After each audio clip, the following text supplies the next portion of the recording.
آج ہندوستان بھر کے جو حالات ہیں، کئی لوگوں کے مسلسل میسیجز سوشل میڈیا پر بے قراری اور بے چینی دیکھی جا رہی ہے، اور سب کی طرف سے سوال ہماری طرف آتے ہیں کہ کیا کرنا چاہیے، کیا کرنا چاہیے۔ کبھی حضور پاک کے نام پر گستاخی، کبھی قرآن پاک کو لے کر اسلام کو، مسجدوں کو، یہ پورا کا پورا ایک دجالی نظام ایکٹیو ہو گیا ہے۔ سب کے سب ہاتھ دھو کر پیچھے پڑے ہیں، ان کا ٹارگٹ صرف اسلام اور مسلمان ہے۔ کیا ہوگا ہمارا؟ یہ پوری طاقتیں جھونک دیں گے ابھی ہندوستان میں۔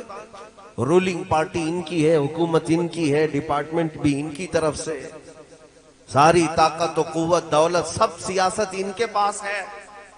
ان غریب نہتے مسلمانوں کا مستقبل کیا ہوگا؟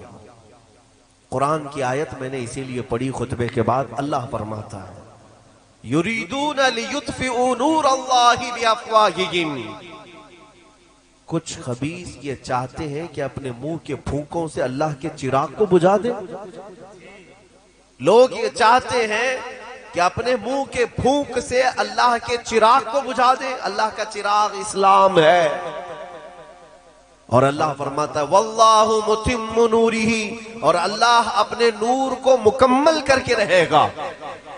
یہ دین پوری دنیا پر غالب آ کر رہے گا، چاہے تمہیں پسند ہو یا نہ ہو۔ کیا بات، بے شک بے شک، سبحان اللہ سبحان۔ نفرت میں تم کڑتے رہو، جلتے رہو، لیکن اسلام کی فطرت میں قدرت نے وہ لچک دی ہے، جتنا ہی دباؤ گے اتنا ہی وہ ابھرے گا۔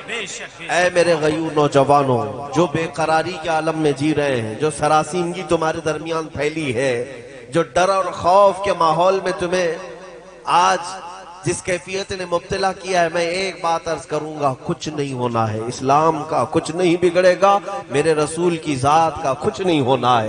ایک نقطہ بھی عیب کا میرے آقا کی ذات پر نہیں آنا ہے، اور نہ ہی قرآن کا کوئی حرف بدلنا ہے، نہ ہی رب ذوالجلال کی طاقت و قوت کے ایک ہلکے ذرے تک بھی ان دنیا کے کمینوں کو پہنچنا ہے۔ کچھ نہیں ہونا ہے۔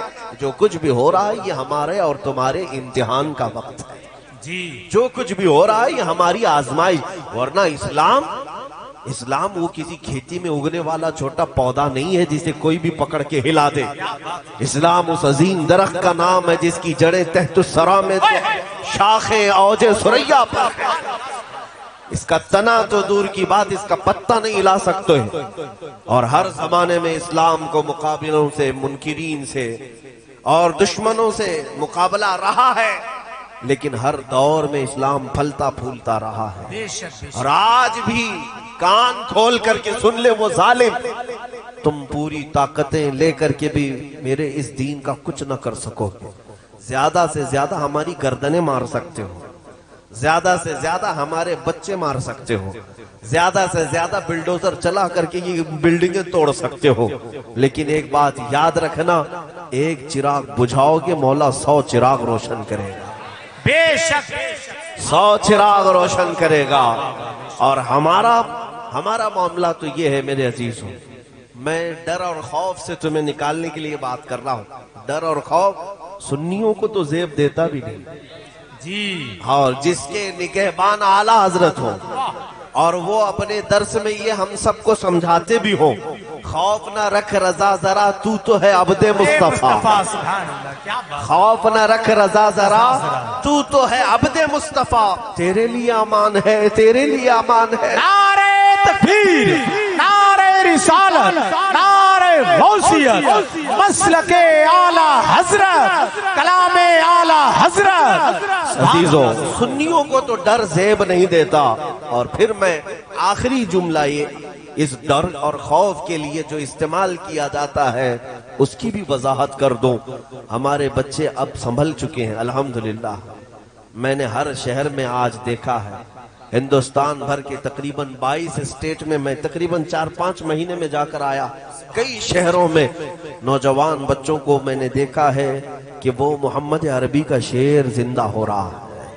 نبی اکرم صلی اللہ تعالی علیہ وسلم کے غلام اور وفادار اب بیدار ہو رہے ہیں، اس لیے کہ دنیا جب ڈراتی ہے تو کس بات سے ڈراتی ہے؟ موت سے ڈراتی ہے، پھانسی سے ڈراتی ہے۔ یہی چیزیں ہیں جو ڈر کی ہیں دنیا میں۔ اے میرے عزیزوں، کیا آپ نہیں دیکھ رہے ان برساتی کیڑوں کو؟ کبھی مسجدوں کے باہر آ کر تلواریں لہرا کر، چاقو چھری دکھا کر ڈرائے، اور مجھے حیرت ہوتی ہے اس قوم کو یہ تلواریں لہرا کر دکھا رہے ہیں جو 1400 سال سے کربلا سنتی آ رہی ہے۔ اللہ اللہ اللہ اللہ، الحمدللہ ہمارا ہر بچہ یہ جانتا ہے۔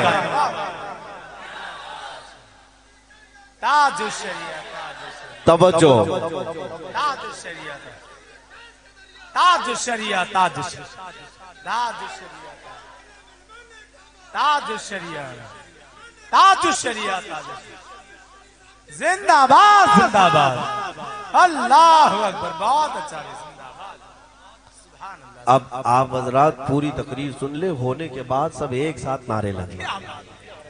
آپ لوگ نعرے زیادہ لگاتے ہیں، اور ظاہر سی بات ہے سنیوں کے ہی ہاں یہ ماحول ہے کہ نعرے تکبیر اور نعرے رسالت میں ہمارے ہاں وہ اثر ہے جس کو اقبال نے کہا تھا۔ ہاں بات سچی ہے، وہ ہمارے انہی جوانوں کا نعرہ ہے جس کے لیے اقبال کہا تھا، کفر دم توڑ دے گا ٹوٹی ہوئی شمشیر کے ساتھ۔ کفر دم توڑ دے گا ٹوٹی ہوئی شمشیر کے ساتھ، گر تم نکل آ جاؤ ایک بار نعرے تکبیر کے ساتھ۔ ہاں یہ ہمارے نعروں کا اثر ہے۔ میں جو بات عرض کر رہا تھا آپ توجہ سے سن لیں۔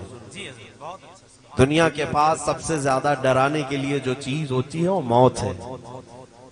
تمہاری موت، تمہاری پھانسی، تمہاری سزائے موت، یہی تمام چیزیں ہیں۔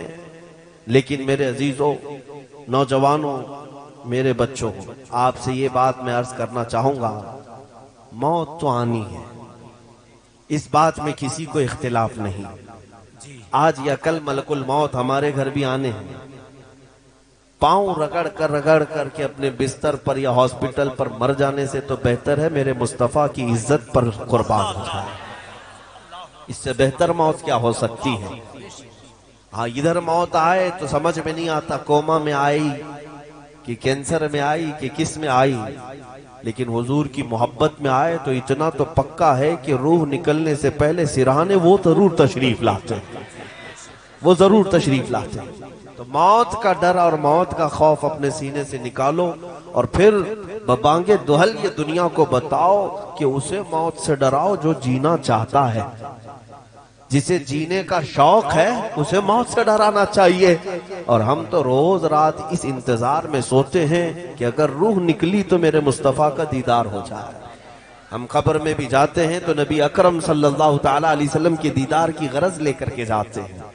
بہرحال جو بات میں عرض کر رہا ہوں وہ توجہ سے سنیں کہ اسلام کا کچھ نہیں بگڑے گا، قرآن کا کچھ نہیں، رسول پاک کی ذات کا حال تو یہ ہے، یہ ہزار بھونکتے رہیں کچھ نہ ہونا ہے، رہے گا یوں ہی ان کا چرچا رہے گا، رہے گا یوں ہی ان کا چرچا رہے گا، پڑے خاک ہو جائیں جل جانے والے، یا رسول اللہ تو گھٹائے سے کسی کے نہ گھٹا ہے نہ گھٹے گا، جب بڑھائے تجھے اللہ تعالیٰ تیرا، مٹ گئے مٹتے ہیں مٹ جائیں گے آدھا تیرے، نہ مٹا ہے نہ مٹے گا کبھی چرچا۔